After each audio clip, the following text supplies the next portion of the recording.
نحن خلقناکم فلولا تصدقون، ہم نے تمہیں پیدا کیا ہے فلولا تصدقون، پھر تم اس بات کی تصدیق کیوں نہیں کرتے ہو؟ پیدا ہم نے تمہیں کیا تو تم اس بات کو قبول کرو، اس کی تصدیق کرو کہ والد تو نے ہمیں پیدا کیا۔ افرا، اچھا پھر آگے یہ سوالیہ انداز میں قرآن نے متوجہ کر لیا، مضمون بدلا، پہلے جنت کا تذکرہ پھر جہنم کا تذکرہ، اب توحید کے دلائل دینا چاہے تو جو ان میں ایک غلط فہمی تھی اس کو دور کرنا چاہا تو سوالیہ انداز میں ان کو متوجہ کیا، نحن خلقناکم فلولا تصدقون، جب ہم نے تمہیں پیدا کیا تو تم تصدیق کیوں نہیں کرتے؟ افرأیتم ما تمنون، بلا دیکھو تو جو منی تم ٹپکاتے ہو، اانتم تخلقونہ ام نحن الخالقون، اس کو تم نے پیدا کیا یا ہم نے پیدا کیا؟ یہ انسان کی تخلیق پر اتنے زوردار انداز کی جو ہے وہ قدرت کے دلائل اور رب کے ہونے کا پتہ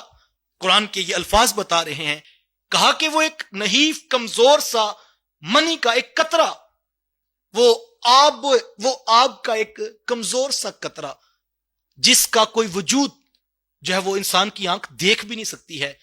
اس وجود سے 6 فٹ کا انسان، یہ کتنا بڑا کرشمہ ہے جو رب نے بنا دیا انسان کو۔ انسان کیا ہے؟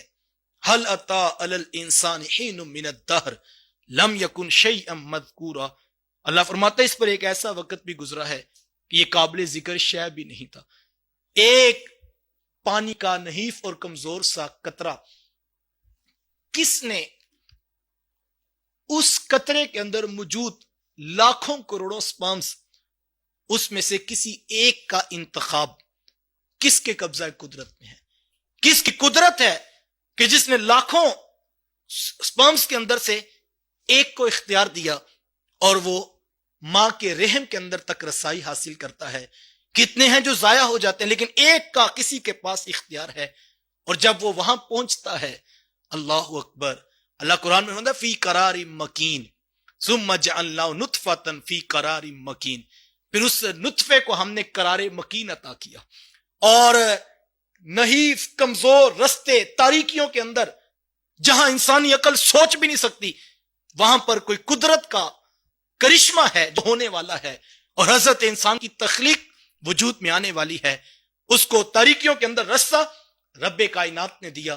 اور پھر اس کے اوپر جب وہ رستہ مل گیا اور وہ وہاں پر پہنچ گیا جو اس کا قرار مکین تھا، پھر وہاں پر پہنچنے کے بعد انسانی عقل کو حیران کر دینے والے کرشمہ سازیاں، کتنے دن تک اس کی رحمتوں کا می برستا رہا اور وہ حکمتوں برے پروسیسز ہوتے رہے، حضرت انسان کو پتہ بھی نہیں لگا۔ جیسے ہی 4 ماہ کا ہوا، پھر زندگی کی ایک رمق اس کے اندر ڈال دی گئی، پھر 3 پردوں کے اندر ماں کے رحم میں چھپا ہوا یہ بچہ اپنی جگہ بنانے لگا، تو ماں کی پسلیوں کو بھی جگہ ملی اور پیٹ کے اندر گنجائش بنا دی گئی، پھر یہ حضرت انسان کی تخلیق مکمل ہوتی ہے، اور کتنا باریک سا نحیف سا کمزور سا پانی کا قطرے کا کروڑواں حصہ جس کو قرار مکین دیا تھا، پھر اس کے کس کی رسائی تھی؟ اللہ اکبر، اللہ فرماتا هو الذی یصورکم فی الارحام کیف یشاء، وہی رب ہے جس طرح چاہتا ہے ماں کے رحموں کے اندر شکلیں اور صورتیں بنا دیتا ہے۔ وہ خالق ارض و سماوات، جو 7 آسمانوں 7 زمینوں کا رب، جو چاند ستاروں کا مالک، جو ہے وہ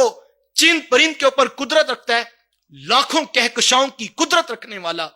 اس پوری کائنات کے اندر انسان اگر اتر کر دیکھے،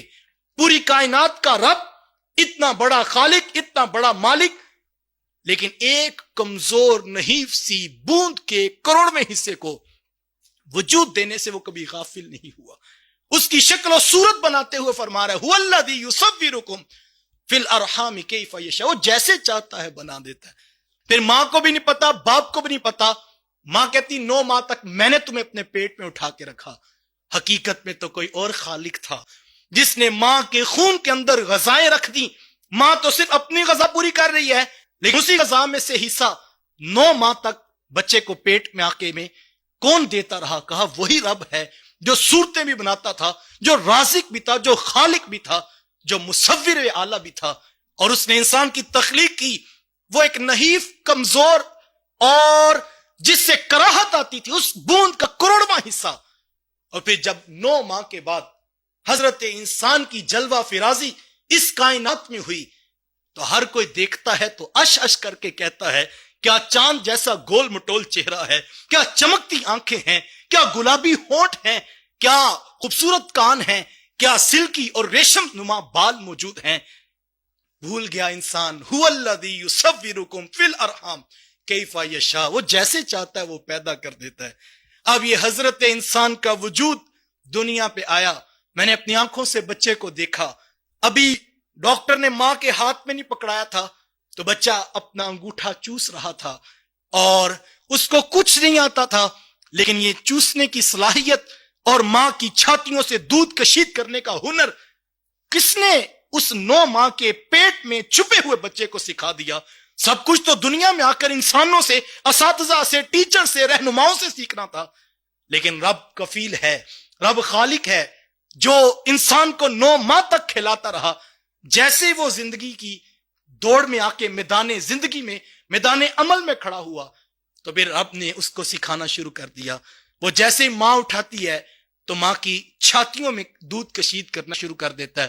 پھر جو غذائیں، پھر نشو و نما کے سارے پروسیسز، اور اس کے ساتھ انسان کی ہڈیاں، اور اس کے ساتھ اس کا گوشت، اس کے ساتھ اس کا بڑھتا ہوا قد، اس کے آتے ہوئے دانت، اس کے پھیلتے ہوئے وجود کو، ساری نشو و نما کو کون ہے